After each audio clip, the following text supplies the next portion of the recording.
E aí, família, vamos lá?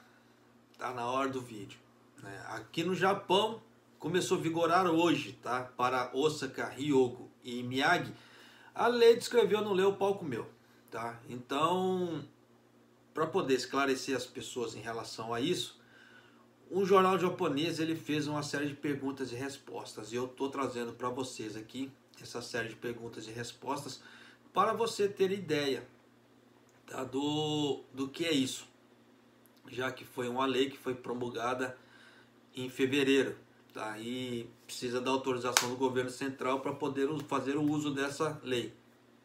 E agora, Osaka, Hyogo e Miyagi foram autorizadas a usar essa lei. Por isso que eu estou trazendo para você.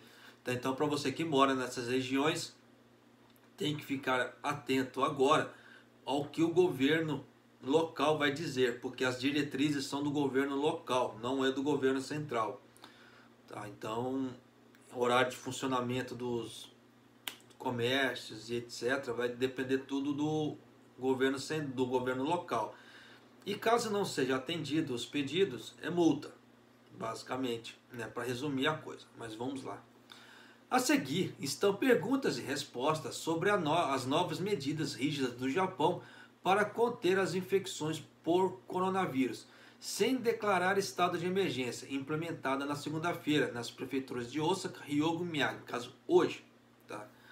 Eles falam assim, uma quase emergência. Não é porque não esteja de emergência, tá? Eles falam quase porque não é uma declaração de emergência do governo central. Tá? O governo central, no caso, seria o governo federal japonês. Tá? Então, como não é, então eles estão colocando quase emergência. Parece brincadeira, mas de qualquer maneira. Quais são as medidas e como estão sendo implementadas? Uma revisão legal em fevereiro permitiu que o governo central designasse certas prefeituras como uma área que pode-se tomar medidas como multar restaurantes que desafiam os pedidos de redução por horário de funcionamento, mesmo sem a emissão de um estado de emergência. Tá vendo, né? Os governadores aplicam as medidas às cidades e vilas, ao invés de uma prefeitura inteira sob uma declaração de emergência.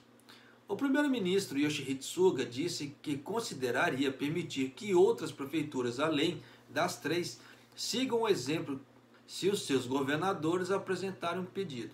Igual, por exemplo, por enquanto só vale para Osaka, Hyogo e Miyagi, mas se Aichi começar a ter um número crescente e o governador de Aichi fizer o pedido e o Suga autorizar, a Aichi também começa a vigorar na lei do escrever ou não ler, o pau comeu. Tá? E vai poder multar estabelecimentos. Só que nessa lei também está dizendo que pessoas que não acatarem o que o governo estiver pedindo, é multa nas pessoas também, tá? Então a parte da multa vai valer tanto para pessoas como para estabelecimentos, no caso comércio. Como está a situação da infecção no Japão? No mês passado, o Japão suspendeu totalmente seu segundo estado de emergência, devido ao vírus que existia desde janeiro em Tóquio e em algumas outras regiões, antes do início do revezamento da tocha olímpica para esse verão. Tanto que já está acontecendo o revezamento da tocha aqui no Japão. Mas o recente ressurgimento do vírus em algumas prefeituras, incluindo Osaka, sugeriu que eles já haviam entrado em uma quarta onda de casos coronavírus. Então, isso aí até porque também o próprio governador de Osaka, com as palavras dele, já falou que Osaka já está na quarta onda. Por isso que está sendo tomadas essas medidas mais rígidas para ver se segura a onda até as Olimpíadas, porque senão vai ficar uma caca, né? Essa quarta onda, né, de coronavírus mais Olimpíadas, então já viu o que vai dar, né? Que medidas serão tomadas em uma situação de quase emergência? Aquele que eu já havia explicado. Como eles falam quase emergência, porque não é uma declaração de emergência do governo federal japonês, né? É só local ali, então estão colocando assim, quase emergência. Aí se entrar o governo federal mesmo, aí vira estado de emergência.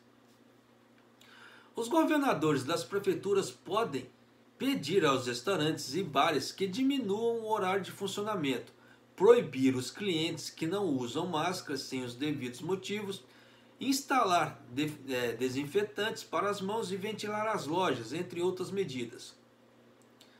Quais são as penalidades, que serão impostas aos restaurantes que não atenderem às solicitações? Olha aí.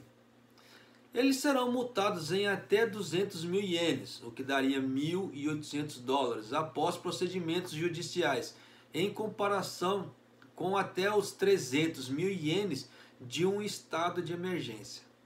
Então você vê que com o governo local só 200 mil ienes. Se tiver um estado de emergência e não for acatado, tá? 300 mil ienes. Então nessa brincadeira toda, se tiver um estado de emergência, os patincos vão chorar aqui no Japão, porque os patincos não estavam respeitando o último estado de emergência. Agora terão que respeitar, senão multa. Há alguma outra diferença em relação às medidas garantidas, desculpa a garganta, garantidas de um estado de emergência? Os governadores só podem fazer solicitações e pedidos para reduzir o horário comercial. Enquanto isso, em um estado de emergência, eles solicitam que façam encomendas e não apenas só os horários mais curtos, mas também o fechamento de lojas. Então já deu para você entender. Vamos ler de novo aqui. Os governadores só fazem solicitações e pedidos para reduzir o horário comercial. Então, vai fechar o horário comercial, em tal hora. Igual, por exemplo, se para Osaka, Hyogo e Miyagi. Se o governador de Osaka pode pedir para fechar às 8, o de Miyagi às 9 e o de Hyogo às 10. Não tem problema. Só que em Osaka, se fechar às 8, o governador pedir para fechar às 8, tem que fechar às 8. Porque se não fechar às 8, multa. Tá? Enquanto isso, em um estado de emergência, eles são solicitados. O governo central vai fazer a solicitação e encomenda não apenas os horários mais curtos, mas também fechamento de lojas. Então, com o governo federal japonês, ele pode pedir, não abram as lojas. Então vai passar o dia inteiro fechado. Diferente do governo, apenas do governo local, que só apenas pede a redução do horário de trabalho.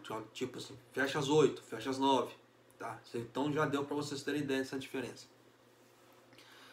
Além disso, a declaração do estado de emergência depende se a situação de infecções atingir o estágio 4, ou pior, em cada escala no nível do governo central. Essas são as métricas do governo central. Mas as medidas quase emergenciais são aplicadas antes de chegar nesse estado. E quando há riscos de propagação de infecções e uma pressão crescente sobre o sistema médico da prefeitura. Só que, eu vou fazer uma ressalva agora. Osaka já chegou no nível 4. Tanto que o próprio governador de Osaka deixou chegar no nível 4 antes de implementar essa medida, que teria que ser implementada no nível 3. Mas não, ele deixou chegar no nível 4 para pedir isso. E nessa brincadeira toda, como Osaka já está no nível 4, palavras do próprio governador, o governo central japonês, no caso o governo federal, não tinha como negar o uso dessas medidas. Tá?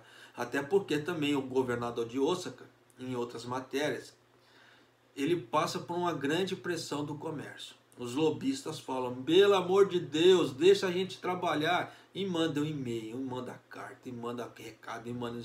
Então o governador de Osaka, ele está entre a cruz e a espada. Porque os comerciantes querem trabalhar. Não é diferente no Brasil também. E você vê, só que aqui eles fazem pressão. E você vê que Osaka deixou chegar no pé que está. Por quê? Por causa dessa pressão. Só que chegou no momento que, pera lá, agora não dá mais para proceder. Tanto que o governador de Osaka também já falou que ele vai pedir para não ter o revezamento da tocha olímpica em Osaka. Porque Eles estão fazendo revezamento agora no Japão. Eles estão passando pelo Japão inteiro. Tanto que para a região daqui de Gifu, a partir do dia... já foi ontem. Tá? Começou a passar aqui na região ontem. Então eles saíram de Fukushima, já está passando. Tá? Então está seguindo em frente. E eles vão pedir para pular a etapa de Osaka. No caso, a Osaka vai pedir isso. Né, para não ter revezamento lá, para não ter aglomeração de pessoas na rua, para evitar mais infecções. Então já deu para vocês terem ideia que o bicho está pegando. Tanto que eu não gravei essa matéria sábado, mas sábado para Osaka, olha só o número, é até interessante de ver o negócio. O número de infectados para Osaka foram 666. Tá? Aí você pergunta para mim, mas o que isso tem a ver? Tá? Tem pessoas, tá? Tem pessoas, instituições que fizeram a tradução do número 666 como o número do capiroto. Se isso é certo ou não, não faço ideia, tá? Mas tem lugares que propagam por aí, se você procurar na internet afora, que o número 666 é o número do capiroto. E deu 666 no número de infectados no sábado, em Osaka.